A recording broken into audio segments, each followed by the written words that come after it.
Avant de plonger dans cette histoire incroyable, pensez à vous abonner à la chaîne et à activer la cloche. Ici, chaque récit a quelque chose à dire, et vous ne voudrez pas en manquer un seul. La pluie fine tombait sur Manhattan, donnant aux rues un éclat presque argenté sous les lampadaires.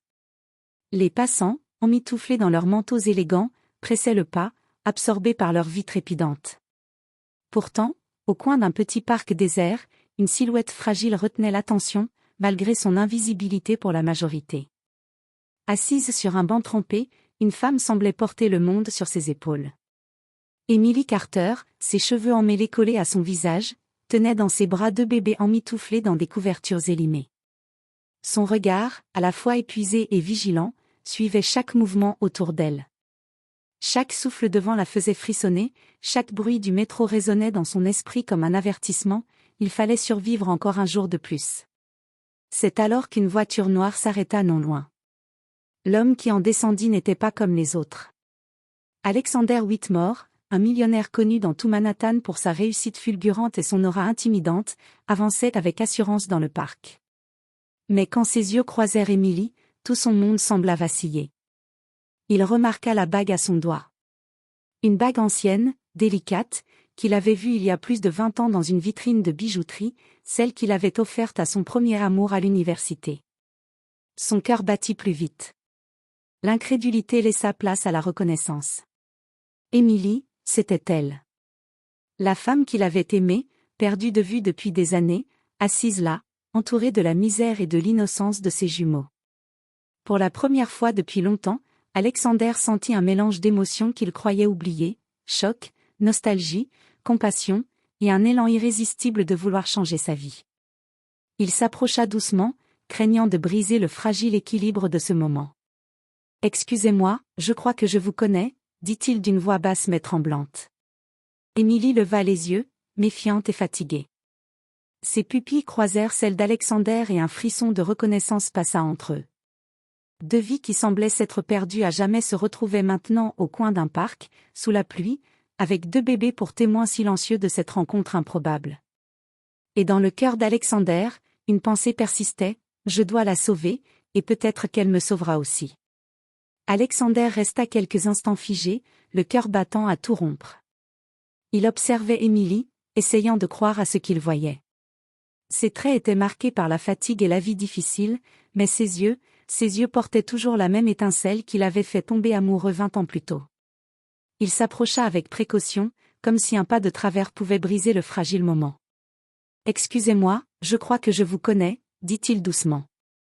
Emily sursauta, serrant ses jumeaux contre elle. Sa voix tremblait, mais elle répondit. « Je ne pense pas. Je ne vous connais pas. » Alexander sentit un mélange d'amusement et de tristesse. Elle ne pouvait pas reconnaître immédiatement celui qui avait été son monde autrefois. Alors il s'agenouilla, mettant sa richesse et son statut entre parenthèses, juste pour être humain face à elle. « Emily Carter » demanda-t-il, la voix emplie d'espoir. Le souffle de la femme se coupa. Ses yeux s'écarquillèrent. La bague sur son doigt. Alexander avait cru qu'elle l'avait perdue. Mais non. La bague était là, vieille et usée, mais intacte. C'était bien lui. Elle l'avait reconnu aussi, mais la méfiance était plus forte que l'émotion. Alexander Whitmore, murmura-t-elle, comme si prononcer son nom pouvait réveiller le passé et le danger à la fois. Un silence s'installa. Les bébés gigotaient doucement, inconscients de l'intensité de la scène. Alexander sentait que chaque seconde comptait. Il devait comprendre ce qui avait poussé Emily à cette vie de misère, et surtout, il devait lui montrer qu'il était là pour elle, qu'il pouvait l'aider, mais sans effrayer celle qui avait été son premier amour. « Je ne sais pas quoi dire », balbutia Emily, les yeux embués. « Comment est-ce possible que vous soyez ici ?» Alexander sourit, essayant de dissiper un peu de la tension. « Peut-être que certaines choses sont destinées. » Et dans ce moment suspendu, entre la pluie et les lumières de Manhattan, quelque chose de puissant renaissait, la possibilité de réparer le passé, de changer le présent, et peut-être, de retrouver un futur ensemble. Emily recula légèrement sur le banc, serrant ses jumeaux contre elle comme si leur chaleur pouvait la protéger du monde entier. La pluie tombait toujours, fine mais pénétrante, et les lumières de Manhattan créaient des reflets tremblants sur les flaques d'eau. « Pourquoi êtes-vous ici ?» demanda-t-elle, sa voix tremblante, mêlant colère et peur. Alexander inspira profondément, essayant de trouver les mots justes. Il ne voulait pas seulement la réconforter, il voulait comprendre ce qui avait conduit son premier amour à cette extrémité. « Je vous ai reconnu, la bague, votre nom, et je n'ai pas pu partir sans savoir ce qui vous est arrivé, » dit-il doucement. Émilie baissa les yeux, un voile de tristesse traversant son visage. Les souvenirs qu'elle avait tenté d'enterrer refirent surface. « Après le divorce, commença-t-elle, la voix tremblante, j'ai perdu mon travail. J'ai tout essayé, mais rien n'a marché, puis, la sœur que je devais aider est morte dans un accident, et je me suis retrouvée seule avec eux, les jumeaux. » Alexander sentit son cœur se serrer. Les jumeaux gigotaient doucement dans les bras d'Émilie, innocents au milieu de ce chaos. « J'ai tout perdu, Alexander, mon appartement, ma famille, ma dignité, et maintenant, chaque jour est une lutte pour survivre. » Alexander, pourtant habitué à un monde de luxe et de pouvoir, sentit la colère monter contre la vie injuste qu'Émilie avait dû traverser. Comment quelqu'un d'aussi courageux et brillant avait-il pu se retrouver dans la rue ? « Émilie, je ne peux pas rester là à vous regarder souffrir, » dit-il d'une voix ferme mais tendre. « Vous ne méritez pas ça. Personne ne mérite ça. » Émilie le regarda avec méfiance. Elle avait trop souffert pour croire qu'un homme riche puisse réellement se soucier d'elle. « Vous ne savez pas ce que c'est que d'être, nous, » dit-elle en désignant les bébés. « Je peux ne pas tout comprendre, mais je peux vous aider, » répondit Alexander. « Je ne vous abandonnerai pas. » Pour la première fois depuis longtemps, un mince espoir traversa le regard d'Émilie. Mais elle savait que le chemin serait difficile.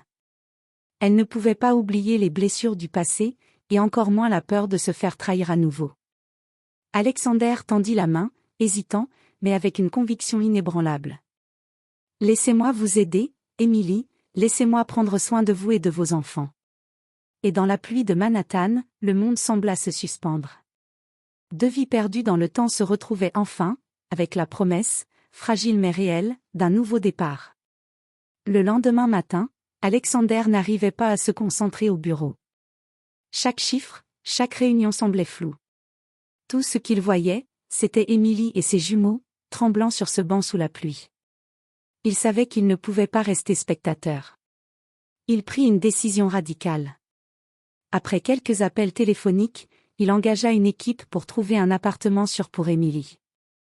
Il voulait qu'elle et les enfants aient un endroit où respirer, où elle pourrait sentir qu'elle n'était plus seule face à la vie. Quelques heures plus tard, Alexander revint au parc. Émilie l'attendait, toujours méfiante, toujours sur ses gardes. « Émilie, » dit-il doucement, « j'ai trouvé un appartement pour vous et les enfants. Vous n'aurez plus à dormir dans la rue. Vous pourrez reconstruire votre vie. » Émilie cligna des yeux, surprise, émue mais incrédule. « Pourquoi faites-vous ça ?» murmura-t-elle. « Vous ne me devez rien. » « Peut-être, mais je ne peux pas vous laisser souffrir. »« Pas vous, pas eux. »« Je ne peux pas rester indifférent, » répondit Alexander, la voix remplie d'émotion. Émilie sentit ses défenses tomber un peu. Pour la première fois depuis des années, elle sentit qu'elle pouvait faire confiance à quelqu'un, même si la peur du passé persistait. Le déménagement se fit rapidement. Alexander veillait personnellement à ce que chaque détail soit parfait. Les bébés avaient des chambres chaleureuses, et Émilie avait un espace pour se reposer et commencer à reconstruire sa vie. Pourtant, le chemin ne fut pas simple. Émilie devait affronter ses doutes, ses traumatismes, et l'idée qu'un homme riche puisse réellement se soucier d'elle. Il y eut des moments où elle voulait tout abandonner, où la peur et la honte la submergeaient. Mais Alexander resta à ses côtés, patient, respectueux, et déterminé à lui montrer qu'elle n'était pas seule. Une soirée, alors qu'Émilie berçait ses jumeaux endormis, Alexander s'assit près d'elle et dit doucement. « Vous êtes plus forte que vous ne le croyez, Émilie. Et je serai là pour vous aider à le réaliser. » Et dans ce petit appartement chaleureux, loin des rues froides et des regards indifférents, un sentiment nouveau commença à naître, l'espoir.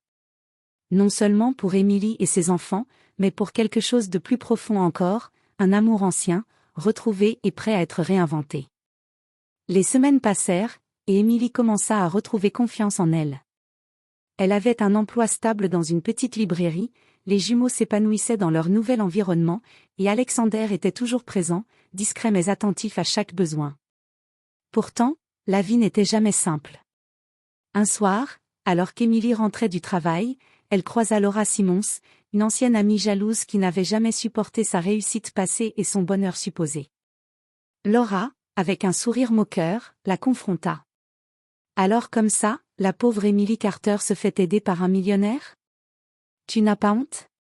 Emily sentit la colère et la peur monter.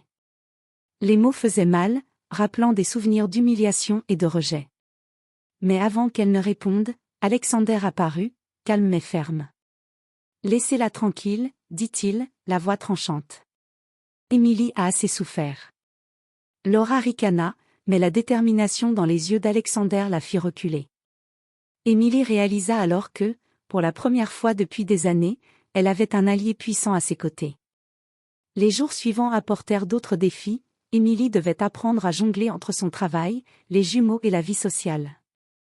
Les rumeurs sur sa nouvelle situation se répandirent, certains la jalousant, d'autres doutant de sa légitimité. Mais Alexander ne la laissa jamais tomber. Chaque soir, il venait la chercher, lui rappelant qu'elle n'était plus seule. Un soir d'hiver, alors qu'il regardait les lumières de la ville depuis le balcon de leur appartement, Emily se tourna vers lui. « Alexander, merci. Pour tout. Je ne pensais plus pouvoir être heureuse, mais vous m'avez montré que je pouvais encore croire en l'amour et en l'espoir. » Alexander lui prit la main, le regard brillant. « Emily, vous avez toujours été incroyable. Je n'ai fait que vous montrer ce que vous méritez réellement. Je vous aime, et je serai là pour vous et ces petits miracles, chaque jour. » Les jumeaux, endormis dans leur lit, semblaient déjà ressentir la chaleur et la sécurité de ce foyer retrouvé. Emily sentit les larmes monter, mais cette fois, c'étaient des larmes de gratitude et de bonheur. Et dans ce petit appartement de Manhattan, sous les étoiles et la ville qui ne dort jamais, un amour perdu depuis 20 ans renaissait, plus fort, plus profond, et prêt à affronter tous les obstacles que la vie pourrait encore leur imposer. C'était un nouveau départ, une renaissance, et surtout, la preuve que l'amour véritable peut survivre au temps et à la souffrance.